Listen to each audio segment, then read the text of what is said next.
Good evening. My name is Maddie Silverstein. I'm an associate professor of philosophy here at NYU Abu Dhabi, and on behalf of the Institute, I'd like to welcome you all to tonight's talk by Professors Jennifer Morton and Sarah Paul. I'll introduce them both in a moment, but first I just want to thank the NYU Abu Dhabi Institute for sponsoring the workshop that this is the public component of. It's the Normativity and Reasoning workshop. This is actually the 10th iteration, the 10th version of the workshop, and we are just grateful to the continuing support of the Institute. Okay. So let me introduce our two speakers who are going to talk to us about true grit. So Jennifer Morton is currently a professor at University of Pennsylvania. She got her BA at Princeton and then did her PhD at Stanford, where she met Professor Paul, and has taught, among other places, at the Graduate Center of the City University of New York and the University of North Carolina at Chapel Hill before moving to Penn. Professor Paul did her undergraduate degree at Carleton College in the United States and got her PhD at Stanford, where she met Professor Morton. And then she taught for a number of years at the University of Wisconsin before she displayed the great wisdom to join us here at NYU Abu Dhabi, where she is currently at home. And so I could give you a long list of the great papers and books that they have published, both together and individually, but I'll just mention one because it's sort of the source for at least some of the ideas that we'll be hearing about tonight. Their paper Grit was published in the journal Ethics 3 or 4 years ago and was voted in the Philosopher's Annual as one of the 10 best philosophy papers that was published during 2019, and I think that assessment was fully warranted. And so please join me in welcoming Professors Morton and Paul as they talk to us about true grit, striving in the face of adversity. Awesome. Okay, I would like to start off by thanking Maddie and the NYU Abu Dhabi Institute for sponsoring this event and this conference and having us here. It really is a pleasure to be here. And it's a pleasure to share this work with you. Sarah and I have been thinking about this for a long time, and we're finally in the process of putting a book together, which we hope will be done soon and out next year. So it's really exciting to share this with you, and we look forward to hearing what do you think? So the idea that we're interested in is striving. And agents who strive are agents who are pursuing goals that are a little bit out of their reach, perhaps, or like with, far reach. They're extending their reach towards a goal that's ambitious or difficult. So it would be odd for me to say that I'm striving to have a drink of water, unless there was some difficulty with trying to do that. Ordinary actions, that kind of things you do. You go to the grocery store, you get to work. Those don't count as striving. Striving is characterized by the fact that the goal you're pursuing presents setbacks and challenges. Okay, so to get you in the mood for thinking about striving, we're going to start with a few examples we think of as strivers and examples of striving. So at the top here, you have Diana NYUAD, and some of you might have seen that movie, NYUAD, with, that was just in the Oscar buzz. But what is really interesting about Diana NYUAD is that she she swam between Cuba and Florida without using a shark cage, and a really grueling open swim, and she did this at the age of 64. NYUAD had previously tried when she was in her 20s to do this and had failed, and in her 60s, she had the idea that she was going to try again, and that this time she was really going to do it, as you might imagine. Lots of people were skeptical that this was something that she could do, but she did do it. And so that is an example of a striving agent we'll refer to. Another one is Sonia Sotomayor. Sonia Sotomayor is the first Latina on the Supreme Court. And that by itself is remarkable, but what's remarkable about Sotomayor in particular is that she had very humble beginnings.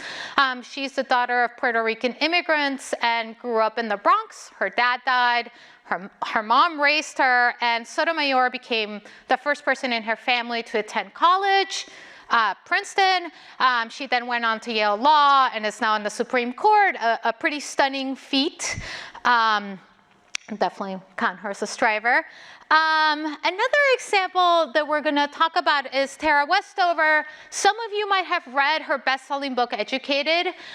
Westover grew up in a fundamentalist Mormon household in Idaho. Her family didn't believe in public education. They really didn't believe in actually interacting with people in the public. They stayed in their family. And Westover, really of her own accord, starts trying to figure out how to get an education outside of her family. She goes to BU, becomes the first person in her family to go to college, and then she goes to Oxford, then to Harvard, and writes this best-selling book. And in the process, and one of the things that we will refer to is she ends up distancing herself from her family and pays pretty high costs for her achievement. Okay, one more example that we're gonna bring is not of a person, but of a kind of relationship that you might think of as an example of striving in the social world, which is that many people, ourselves included, strive to have happy marriages, successful marriages, but we're well aware of the evidence that a lot of people get divorced and that having a happy, successful marriage isn't guaranteed by any means. And so striving to have a good marriage is an example of a social case of striving that we might think about. Okay. So one of the interesting things about striving is that the striving agent often will encounter these setbacks and challenges. So Diana NYUAD, the first time she tries to do the swim, fails, right? And that might be the kind of thing that might raise an important question. Should I persevere? Should I keep trying to do this thing, right? So a striving agent in the process of striving will often encounter setbacks and challenges. And what happens when you encounter those setbacks and challenges is that you ask yourself the question, should I keep going? Is it worth it to keep going? Now, what kind of answer that you might have to this question, like, should I persevere, is to think that what you need is a kind of grit or resilience to keep going, right? And we often appeal to this notion kind of in public discourse. We think that grit and perseverance is a good thing. We encourage our children, I see some children in the audience, to persevere when they encounter setbacks and challenges. So how should we think about perseverance? How should we think about the kind of strength of will that the striving agent requires? There's a kind of model out there in psychology and philosophy and in public discourse about the will that has this picture of strength of will that's very influenced by thinking about temptation. So here, think of the dieter who's looking at a piece of delicious chocolate cake and they think, oh, I really want to lose weight, but that chocolate cake looks delicious. Or the drinker who's trying to quit drinking, but somebody offers them a beer. Or the smoker who really thinks, this time I'm going to quit. Now, something that's common to those cases is that the agent is someone who's confronted with temptation, and what strength of will involves is resisting temptation. Right? And there are even some pictures in psychology that suggest the resisting temptation is kind of like a kind of muscle that we exercise, right? We exercise the strength in resisting temptation.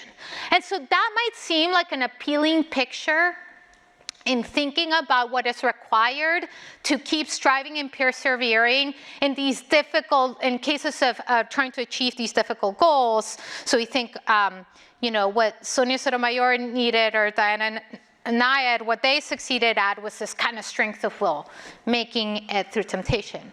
But we think that that's not the right model for thinking about striving agency. And so what we're going to do in this talk, well, actually what Sarah's going to do shortly, is going to give you a sense of the kind of challenges and setbacks that we think are characteristics of striving agency, and why this picture, this kind of strength of will picture, is not the right way to think about perseverance when you think about the sort of challenges and setbacks that striving agents face. And so with that, I will hand it over. Great. So let's think through some of those challenges that characterize the domain of striving agency.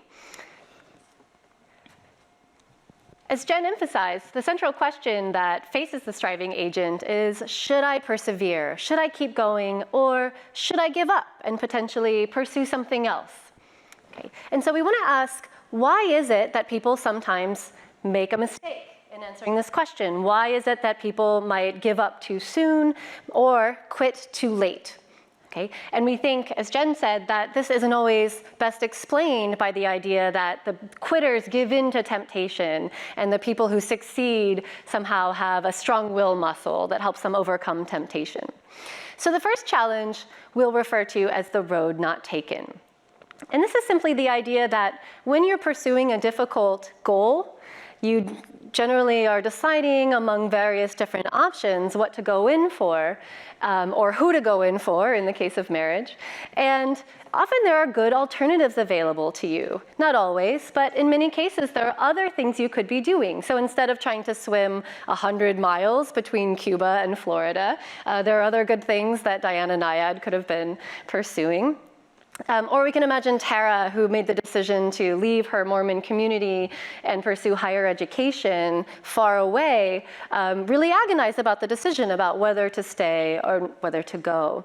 And so when there is this road not taken, and when you encounter setbacks and difficulties in the thing that you're trying to do, right, the appeal of the alternatives can be heightened for you, and your mind can focus on the other things that you could be doing instead. So we might imagine Tara encountering setbacks when she gets to college. She's working basically a full-time job to support herself because she has no support from her family. She is in an organized educational institution for the first time because she was homeschooled previously, and maybe it's not going well. She's exhausted. She's not doing well in her classes, and she might think, I really should have stayed home. It would have been safe and comfortable there, right? And so your mind can focus on the value of the alternatives in a way that might lead you to decide not to persevere.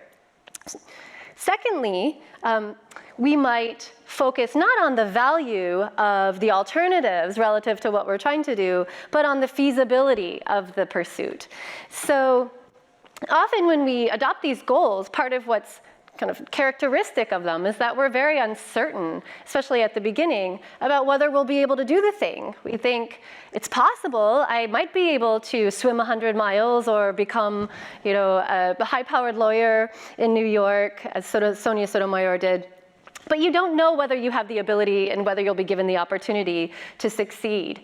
And so you set out to do it with some sense that it might be possible, but then when you encounter setbacks, you get bad grades in your first semester in college, or you have a terrible series of fights with your partner.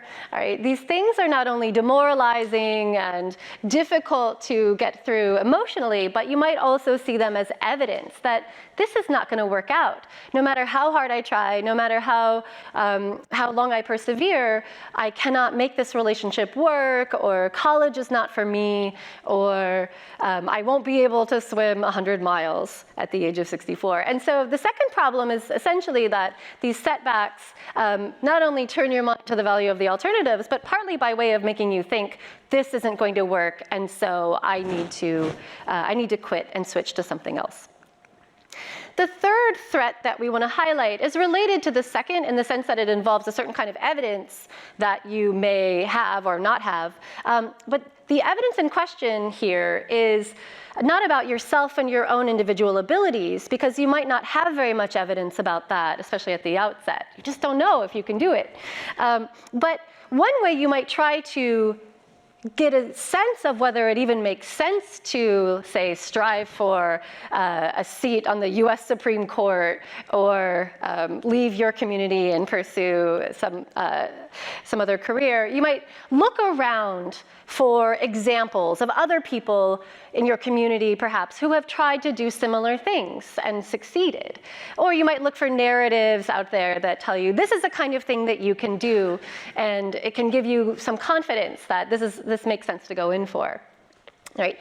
But if you are a member of let's say, a marginalized or underprivileged group where there have been very few people who are relevantly similar to you with respect to your social identity who have done the thing that you're striving to do. So say Sonia looks around, there are very few Latinas who are in these high-powered legal positions. Diana probably has no examples of a woman in her 60s swimming this far. And so it kind of looks like you might lack a certain kind of evidence that you would need to even get going.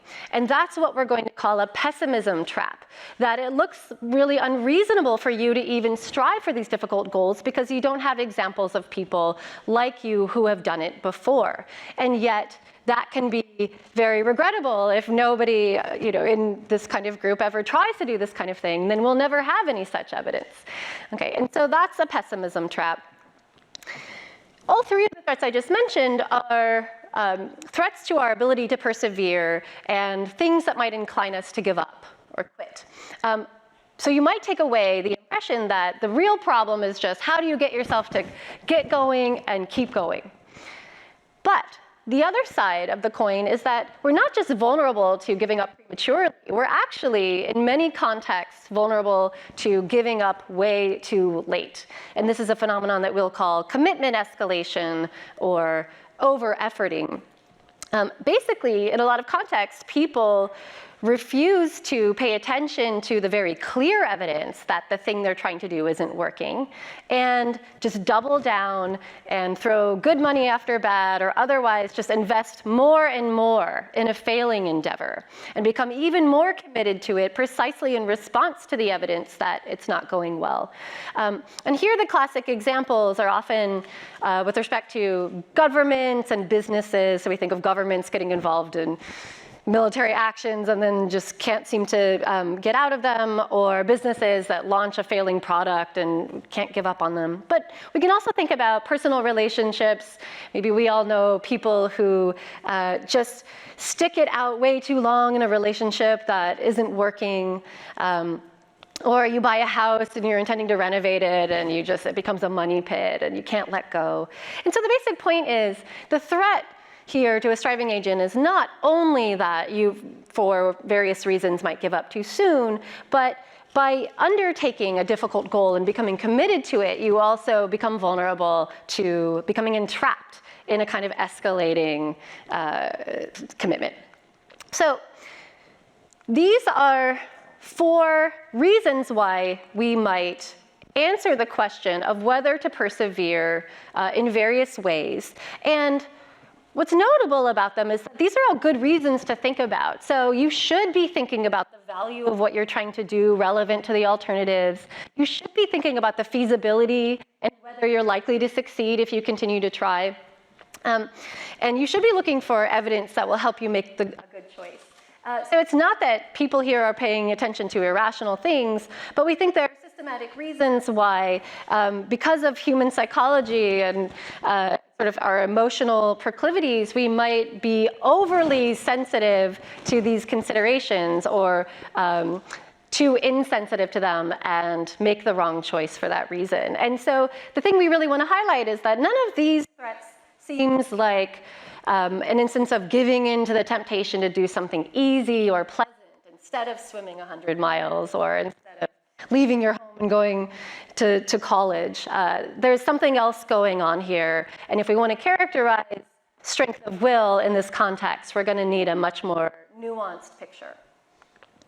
Okay, so now that we've characterized the domain of striving agency a little bit more, we're in a good position to assess a really popular bit of advice that we encounter, both in sort of general cultural context, but also in more scholarly academic work, which is what you should do if you want to succeed at a difficult goal. If you want to be like Sonia and Diana and whatnot, you should be optimistic. You should believe in yourself. You should cultivate a positive mindset and just think, I will triumph, even if many other people haven't before, even if everybody else gets divorced, it's not going to be me, right?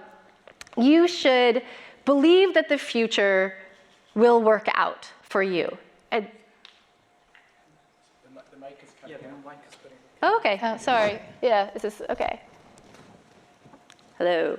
Is that better? Okay, good. And so the idea is that if you're optimistic, then you will be less vulnerable to some of these threats, because the evidence that you're getting when you try to do something difficult and the first 4 attempts to swim from Cuba to Florida don't work out, or your relationship is going through a rocky patch, that evidence is not going to undermine your confidence. It's not going to incline you to give up, because after all, you think eventually it will work out. And so this is a way of trying to overcome some of these threats. And we see this, I think, in self-help literature, but also in positive psychology. For example, Martin Seligman at Penn has argued that optimism, an optimistic mindset, has all kinds of benefits, and it will help you live longer and generally thrive. Okay. So there's a lot to be said for this idea. We don't want to reject it out of hand. Certainly, if you are pessimistic and you think you will fail, that will generally be self-fulfilling. You probably will fail, and you probably will give up before you succeed if you're pessimistic, right? And we agree that being sort of less vulnerable to the throes of despair and the influence of negative evidence from moment to moment is really valuable. But the thing we want to highlight here is that if you think of optimism as simply involving a positive belief that everything is going to work out well, somehow or other, it's all going to turn out fine, and if you think of that kind of belief as sustained by ignoring the evidence to the contrary, just kind of putting on the headphones, putting on the blinders, and just forging ahead and refusing to even pay any attention to the evidence that it might not be working, that can be very costly, right? That can open you up to essentially persevering way too long, paying huge opportunity costs, failing at the thing you were trying to do, and sort of ending up in a relatively catastrophic position. Okay, so optimism is very risky. It protects you potentially from premature despair, and that's what's good about it. But it opens you up to very expensive failure if you think about it as a matter of ignoring all the evidence to the contrary. So what we want to propose is a way of thinking about a kind of reasonable optimism that steers between these two dangers of avoiding premature despair, but also avoiding expensive failure, right? And that isn't sustained by ignoring the evidence, but rather is compatible with staring the evidence in the face and taking it into account. Okay, and so this is a conception of strength of will as in part involving what we'll call epistemic resilience. That's a little bit jargony, but I'll try to explain what we mean by that. Okay, so to do that, I need to draw a distinction between having a bunch of evidence or a bunch of data or information and making up your mind about what to believe in light of that evidence.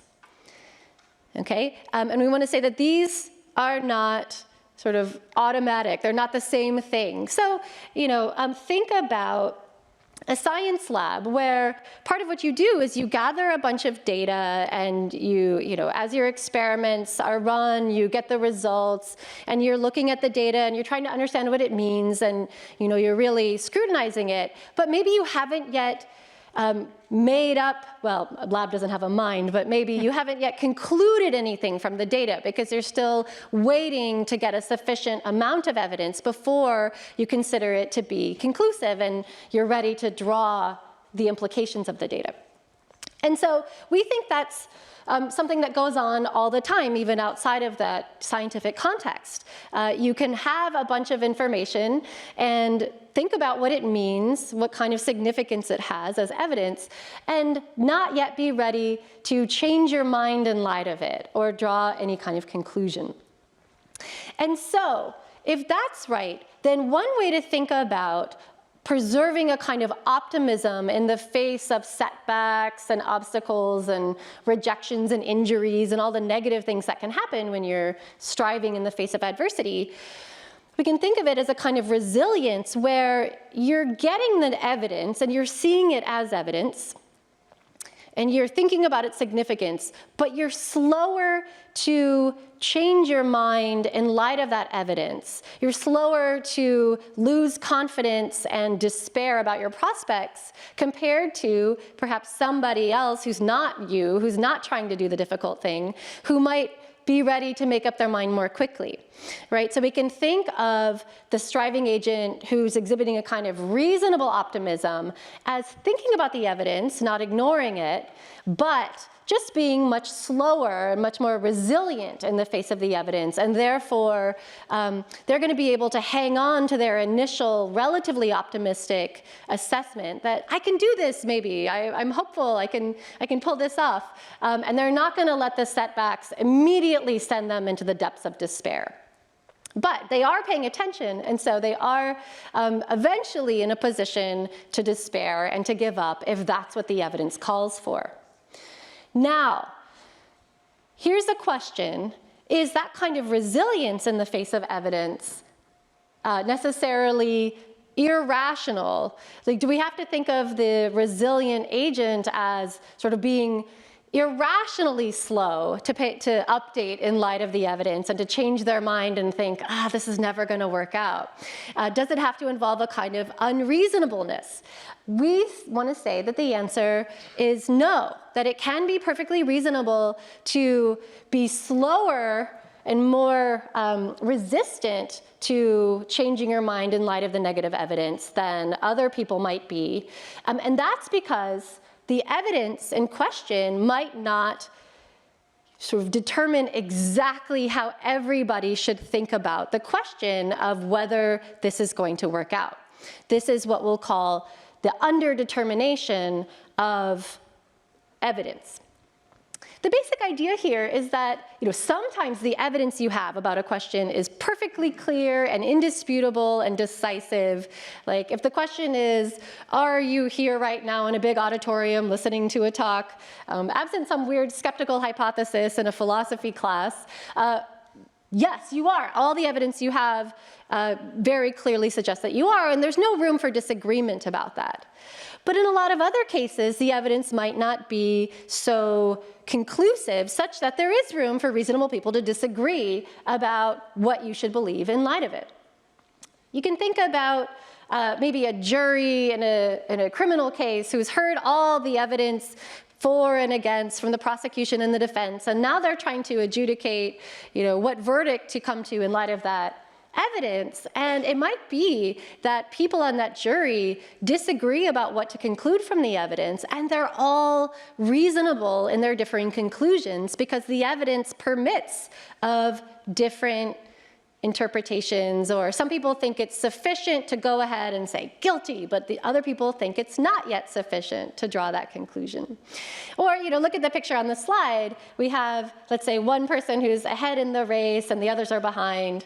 And that's some evidence. You might think that the person in front is going to win the race, but someone else might look at that and say, well, I need more evidence to think that the person in front will win because maybe they burn themselves out and they're going to hit the wall.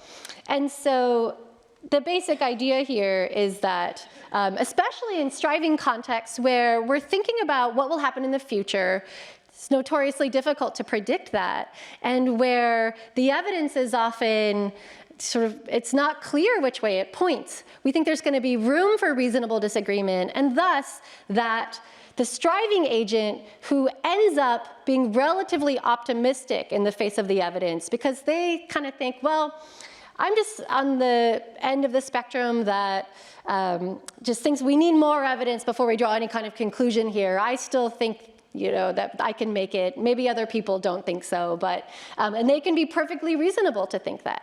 And so this is a way of preserving optimism without being irrational necessarily, and without ignoring the evidence.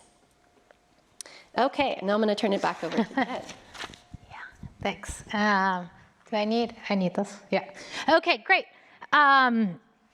So one point we want to make here, and it might be helpful to return to thinking about that temptation paradigm, right? To think about the difference between that view and our view, is that if you think of strength of will as resisting the lure of temptation, right? The dieter in front of the cake. There's a way of thinking about agency in which strength of agency is just about sort of like making it through, right? About getting the goal.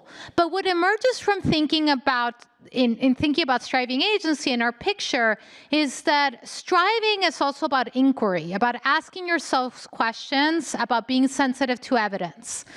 So part of what we want to stress is that striving agency requires us to be paying attention to the evidence, to be having a theory, a picture of how we're going to achieve our goal, and adjusting on the basis of the evidence.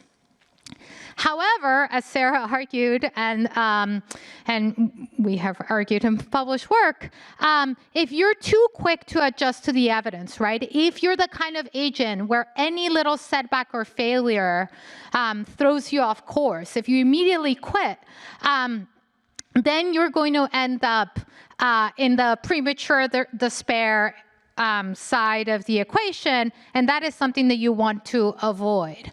However, if you ignore the evidence, right, if you just think, I just got to muscle through this setback or this challenge, then what you're going to end up on is the costly failure, right? You're going to be the person who's like, just keeps going no matter what.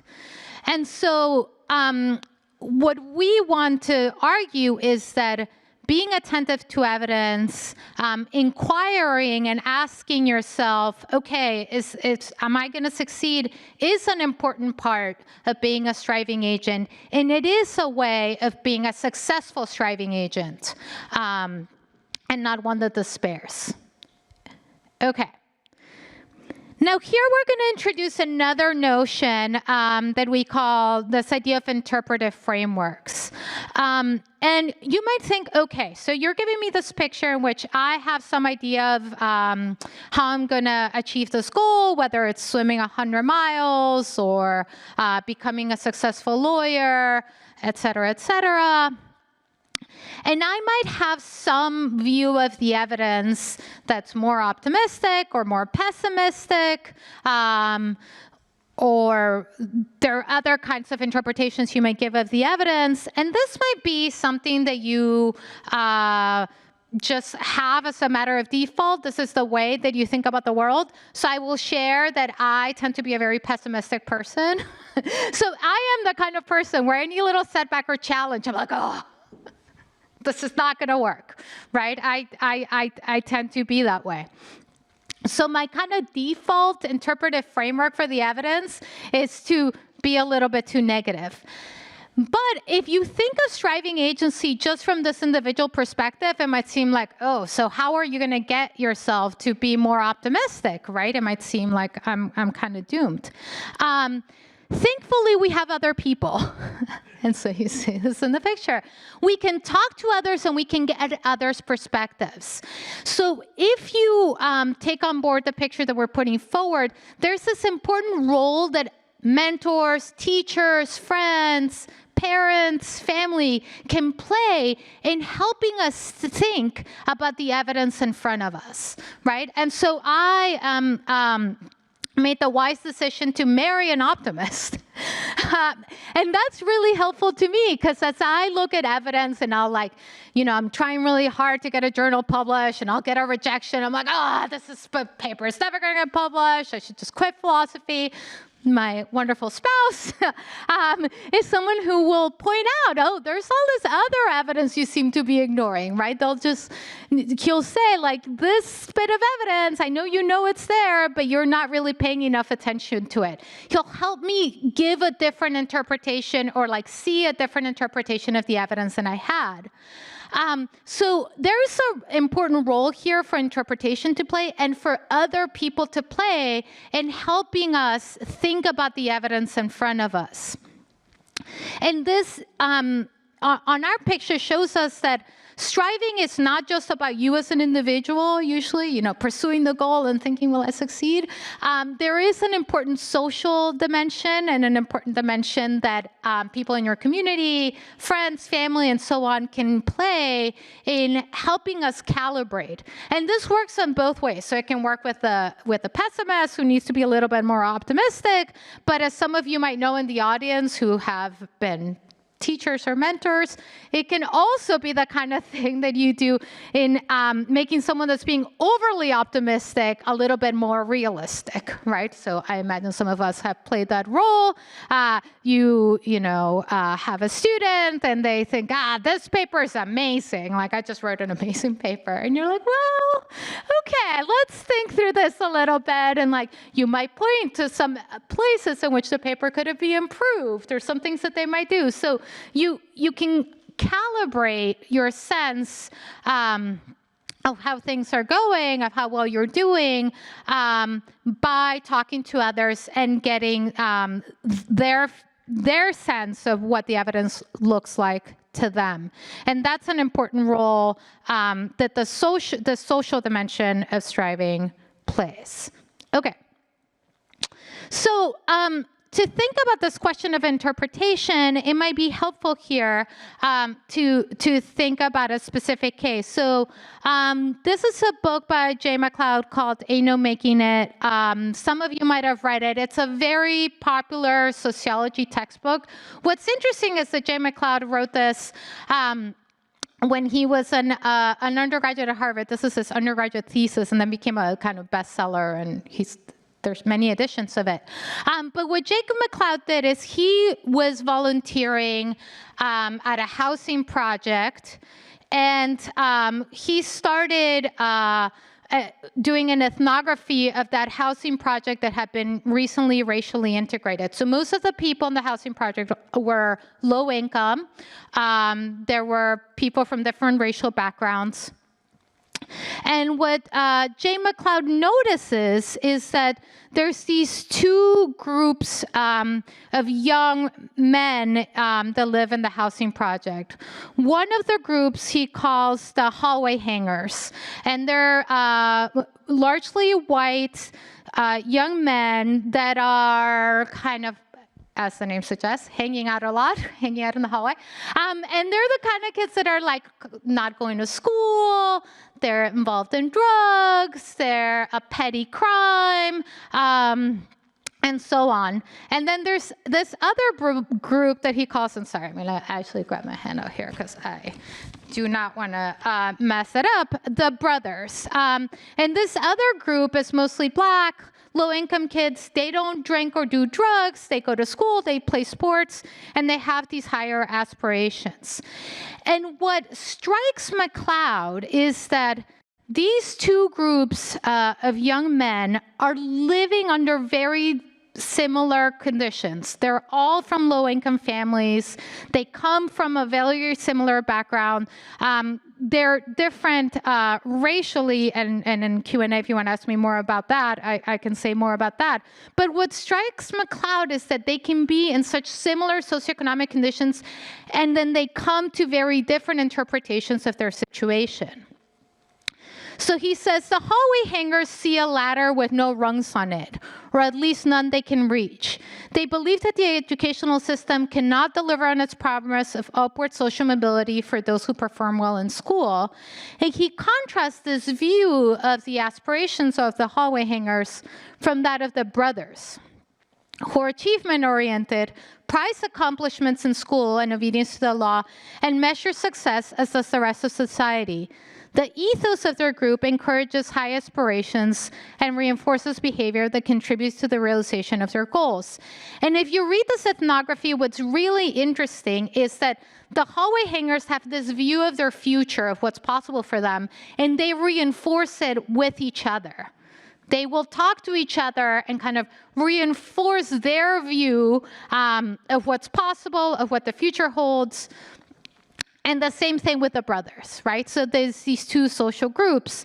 And again, I think that what this shows is that there is this important social dimension that peers and others can play in helping us form a picture of what's possible, what kind of striving is possible for us. And it can be that we might be in very similar circumstances, be looking at very similar evidence and just reach these very different views of what kind of striving is possible.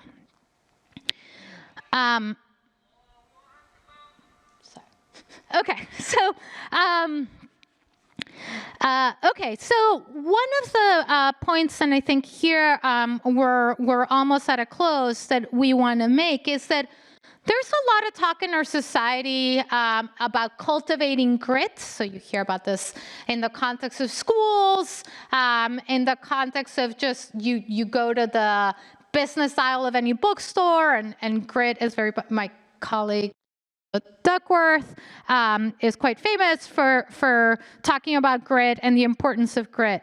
And we agree that grit is important, that it is very useful, but we think that it's equally important to notice its limitations when it makes sense, and also to get away from this idea that to cultivate grit is to cultivate a disposition to persevere no matter what. That we need a new picture of strength of will for striving agents. The striving agent on our picture is one that is paying attention to the evidence of how conducive to success her context is, whether she has what it takes, and what success looks like. She's talking to others to find out how they see her situation. So this is the role we're saying mentors, teachers, family can play. She's considering the problems and challenges she faces from different perspectives. She's open to the possibility that failure can be costly, but doesn't give up too soon. And the strength of the striving agent comes not from persevering come what may, but from being attuned to the delicate balance she needs to strike between premature despair and costly failure. Now, here I want to bring up a cautionary tale about focusing on grit. Sorry. So Jay McLeod goes back to this housing project years later to see how these two groups of young men are doing. And what McLeod thinks before he goes back is that there are going to be stark differences between the brothers, the positive kids with like high aspirations, who are not doing drugs, are not drinking, are going to school, and the hallway hangers, right, who seem to be constantly on the verge of dropping out and have these very negative views about their aspirations. What he finds is that the difference between them is not as large as you might think. It's true that the brothers are doing slightly better than the hallway hangers on some measures, but they haven't transcended their socioeconomic class, right? And I think what that shows is that there are contextual structural factors that have to do with race, socioeconomic class, that cannot simply be overcome with striving, right? Even though that is a picture that we often have. So too often we expect grit of agents who are in situations where optimism would fly in the face of evidence. So if we're going to go back to this question of how do we cultivate grit, we want to cultivate the strength of will involved in grit by making optimism a rational option, by making failure less costly, and by providing models of the path to success, but not just by suggesting that people kind of persevere come what may, or embrace an optimistic mindset. A mindset is rarely the kind of thing that will help you overcome the overwhelming evidence that you might have if you're in a situation like the brothers or the hallway hangers, that the deck is stacked against you. So that's all I say. Thank you. Looking forward to your questions.